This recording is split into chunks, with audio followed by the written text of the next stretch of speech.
I'd just like to first thank the Keys Weekly newspapers.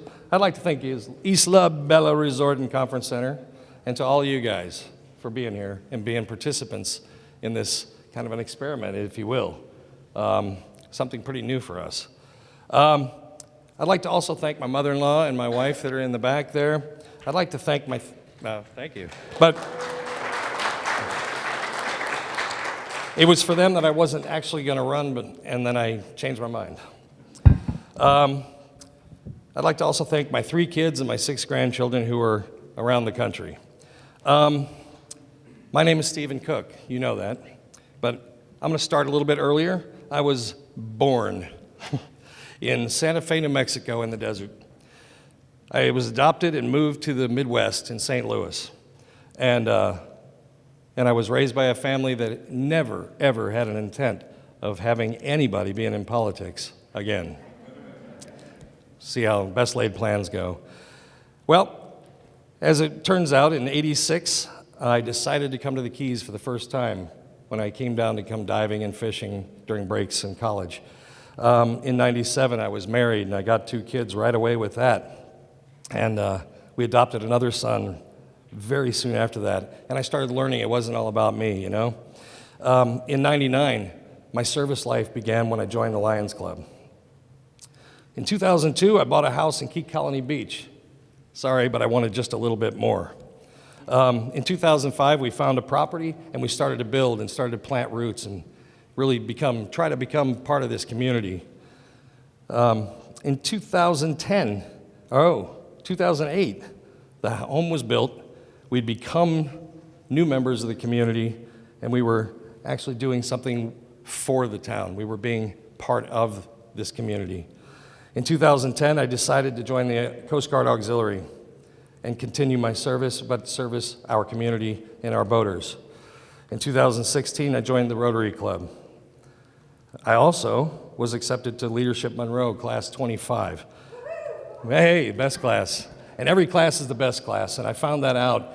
In a painful way because, honestly, Leadership Monroe taught me so much about this county and the fact that this little place that we have in Marathon is a nice team, but we need a bigger team because we have to go up against Tallahassee and we have to go up against FEMA at times, you know, and so the more the merrier when we're fighting, right?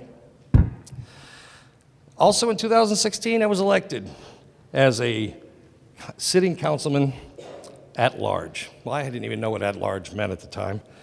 And so what it means is that we're elected by the entire population, not just a neighborhood or a district or a special group.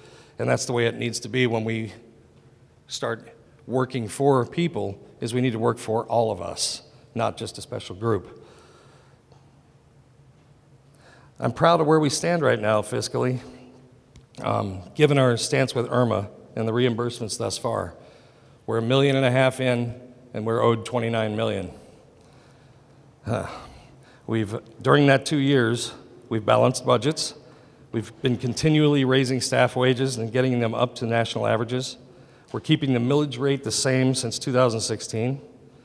We've been allowing the staff to make organizational changes that have increased the effectiveness of individual departments and the city as a whole. I think the city's actually doing a lot better than they have been. Wow. Right, so as was stated before, we remain the leaders in workforce housing. It's tough, given the fact that we just lost half of our pre-firm housing stock. But we've also continuously sustained the first-time homebuyer program, and we're still acquiring new and different CDBG grant funds to aid in home restoration to the low and the median income families. That's where we get to the whole sunshine law thing that we were just talking about, and that's where some of my notes get clipped off, or redacted, if you will. We must still continue to push for reasonable, affordable homes, and how do we do that? We got to continue working for the ability to set a balance between vacation rentals and affordable homes. Vacation rentals aren't a bad thing, but we need to find a balance. Like everything, there has to be balance. We need to work hard to fight the proposed flood zone changes. And who knows what that's going to turn into. And that is another layer that's keeping houses unaffordable, while we also continue to work to cap the wind insurance. One of the most important things I think we need to do today is maintain fiscal responsibility with taxpayer funds, especially now. All right, so in 2015, there was 1,900 ballots cast out of 5,700. In 2016, there was an 88% turnout. I'm asking for your vote, and